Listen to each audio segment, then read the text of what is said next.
So this is the kind of different stages of you can say biofuel growth industry, and you can see India is actually way behind EU. We are still at the incubation center level. There is the EU is now at the very high growth path, and that's where I think India will have to reach before be able to kind of sustain its requirement for biofuels. And here are some examples of companies bringing out biodiesel vehicles in India. Yes. Could you go back to the previous one, please? Why, after stabilization, would it decline so much in consolidation and then level out significantly lower at maturity levels? I don't know, in terms of microeconomics, basic microeconomics, you might remember. How does the market really behave? First, it is monopoly, and then becomes oligopoly, then becomes perfectly competitive, and then after perfect competition, product differentiation starts, again, the cycle reverses.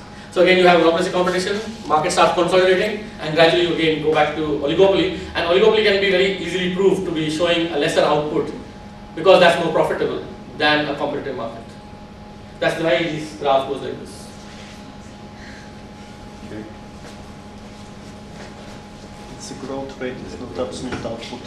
So this is the basically most competitive path. Then after some time, you realize this is not giving the maximum profits. Then you will start having product differentiation, consolidation. Like you said, it's a growth curve, not Yes. absolute. So, thanks. And then some companies have actually were very hopeful in 2008. They came out with the vehicles running on biofuels and all, but obviously they didn't felt very happy because many of the things, whatever were planned, actually never materialized. So this is one vehicle which was running on both diesel and biodiesel. There's a possibility, but again, biodiesel never became a reality, so it didn't really happen. And then a tractor also developed by another company in India, Scots, which was running on 20% biodiesel. But again, they could not really go very forward about it because biodiesel is not available in India. The Mercedes story I already told you. Experimentation going on in public transportation in many places. And railways have been very, very at the forefront in experimentation. They already experimented with biofuels, which we discussed. They have experimented with CNG locomotives, and they also have now done some very small experiment in the solar also. What they've done is a very small line, you might remember, in Himachal Pradesh. One is Shimla, the other is Jogindanagar, which basically on the top of the train, they put solar panels. And that is really, to some extent, helping the energy requirement to, in that, whatever is required in those small trains. Yes. I have a question regarding the biodiesel. I would like to understand exactly what is really the interest for India for developing biodiesel with all the challenges that you have to face. And the second question is, I know that India is quite involved in Africa in buying lands. So what is the rationale behind? Is that to outsource biodiesel production, or this is like for the purpose of just feeding your population? Actually, about 4 or 5 years back, there was a huge move towards acquiring land in Brazil, Argentina, Africa. That time, since oil prices were shooting up to $150, so we were really kind of very scared what we'll do. So then, that time a lot of land was acquired in these countries, and then we thought we'll grow biofuels and then import it to India. But then we found that it's more profitable to send it to Europe. So then a lot of these destinations actually are not coming to India. They are directly, because Europe is paying higher price. What was the first question? I forgot the first question. This is the second question. What would be interest really for India for biodiesel with all the changes that you have to face with water, with land management, and those are the issues which we are kind of, that's one of the reasons that in 2008 we did quite a lot of things, but then again after that we are kind of relaxed. We are not really going forward, because if you look at last 5 years, India's inflation rate has been really very high, especially the food inflation has been above 10% for continuously for 5 years. So a lot of people are arguing this is because you're diverting land towards these biofuels, and that is creating a problem. And that may be partly true, but again, I believe if we do something on the agricultural productivity, then we can actually manage both. We can have more biofuels, we can have more food grains, and still our oil prices and the food prices need not go up very fast. If you look at this year, agricultural output growth has been very high, close to about 8% or something. And that's because farmers are responding to high prices. So, but that is, the farmers will basically respond to high prices. Why? Because they respond to high prices, because their profits go up. But the thing is, profits can also go up when the price remains the same, the cost goes down. And that's the productivity part. And that is something in India we haven't been able to be very successful on the reduction of the basically cost of the farm production. But if you look at some examples in India, like you take wheat versus rice, wheat production has gone up very, very high. If you look at last 25 to 30 years. And that is because, although the price of wheat has not gone up so much, which means what must be true? Why farmers are producing more wheat? Must be the cost has gone down. And that's what comes out to be true. But in rice, you find the production has not gone up so much, although rice prices have gone up much faster. Because the cost of production in rice actually has increased. So effectively people are kind of not so keen to produce rice, but they're very keen to produce wheat. Because, and also you get the support price help from the government. Government will buy whatever wheat you produce. So effectively you have even more surety that if I produce wheat, even if government buys, I get huge reasonable profits. If government doesn't buy, I can eat it myself. So that's one of the interesting things in India, that people, since there are small farms and all, so even if they would still not go for non-food crops, because non-food crop means you are at the mercy of the market. Suppose the international prices of the say cotton, sugarcane, or other commercial crops, they go down. Then what happens? You have to sell. You can't really store it. But if it is wheat or rice, even if the price goes down, I don't care. I'll keep it with me. I'll survive. So that's one of the important things in Indian context. The farmers are still kind of very, very jittery about experimenting, because they feel it's very risky. And that's where the mechanism, the government mechanism, agricultural extension mechanism, has not been so successful, that to kind of reduce the risks for the farmer, so that they are encouraged to adopt some of these high yielding technologies and all, and that can really change the face. But as of now, not so successful. And that's the one kind of contrast with China. In China, land size is relatively bigger, and there's a lot of government support, and that's why you see the food inflation in China is not more than 4 to 5%, despite this crisis right now. But if you see conventionally, China's agricultural growth has been approximately 4% per annum. Our growth has been about 2% per annum. So that's something which is, and our population incomes at the lower end are growing so fast that we have a much higher demand, but supply is not growing so fast. So effectively, food prices are really going up very, very fast.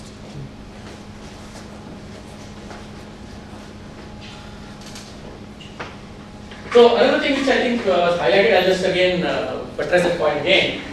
I think the European Union and the developed countries have to be more proactive towards kind of making sure the technology which is available internationally in terms of reducing the pollution and all can be provided in some kind of a institutional mechanism to the developing countries. Because problem is that if you look at the recent data, the most of the pollution which is actually emerging is not emerging in Europe or US or Japan, it's actually happening in China, India and other developing countries. But they are growing very fast, but the access to the cleaner technology they do not have, or it's very expensive. So effectively they are not able to help. But again, if you look at the pattern of trade of China, Asia, where is their export going? Why China is half GDP manufacturing? Does China consume manufacturing so much into their own country? No, it goes to the entire world. So effectively, developed countries very conveniently have transferred their pollution problem to China and India. But again, they are not able to ready to contribute their bit of providing the technology which is they have, but they want that India and China should sign up Kyoto Protocol and other things, which means they should compromise their growth. And this is like, I have climbed the ladder and I don't want anybody else to climb the ladder. And I want to cut down the ladder so that nobody else comes up, there I am. That is something which obviously is going to happen in this end of this month. And I'm quite sure that there will be no kind of agreement reached. Jim doesn't agree with that. Huh? Oh, no, I'm fine. No, I think facts are sometimes very difficult to refute. So that's why I try to be more factual. And because the contribution of the developed countries in the last 300 years to the pollution, everybody knows, various studies are there, their contribution is enormously more. But their contribution to mitigate the pollution, they are not ready to contribute. And obviously nobody can force you. But the thing is, if this is the way things go, then don't expect India, China or any other developing country to be doing their part when you are not ready to do your part. So that's something which is kind of disturbing, but that's the factual thing, and I don't think any progress is going to be made on that part. Although the European Union to some extent have adopted the Kyoto Protocol, but US, which is the biggest polluter, obviously right now China is kind of trying to outsmart US in terms of pollution. But again, why China is still kind of not able to do as much? Because China doesn't have kind of cost advantage or the resources which it can use unless it compromises growth significantly. That's where the, I think, role of the institutional mechanism to kind of support the industries that are very, very dirty. Like there was a very interesting study I was reading. One UN study did about this bricks manufacturing, which has done in some parts of the, if you go to just outside Delhi, there are all these brick kilns which are there. And the technology they use is so primitive, it actually pollutes so much. And there was some study which said, with a small investment, about say 10 to 15,000 euros or something, the pollution can be reduced by almost 80% by just cleaning up a little bit of the technology issues and all. And it's very simple. But again, who will come forward to do it? Because those guys who are manufacturing those bricks, they are not bothered, they are dying, they are having a lot of smoke and everything. But what is worth of a life in a developing country? Not much. But this is contributes to your greenhouse gases, world pollution and all. So there are a lot of these small cases which can actually go a long way to identify first them, all these industries, and then try to make an institutional arrangement where they are kind of encouraged to adopt these cleaner technologies which are not very expensive. So that could be the starting point, and then you can go on to the more complicated and more kind of serious technological things. Where is India on this? You know, because Olivier here, he says that China, I mean, this is not in line with what you just said. He says that China is now implementing the cleanest possible technology. That's what he told me, isn't it? Huh? Yes. But have you got evidence to support that? No, I can give you some evidence of China. First I was trying to be devil's advocate. Let me try to give you the other part of China. China is developing a city. You might be aware, near Pudong. It's called Eco-City.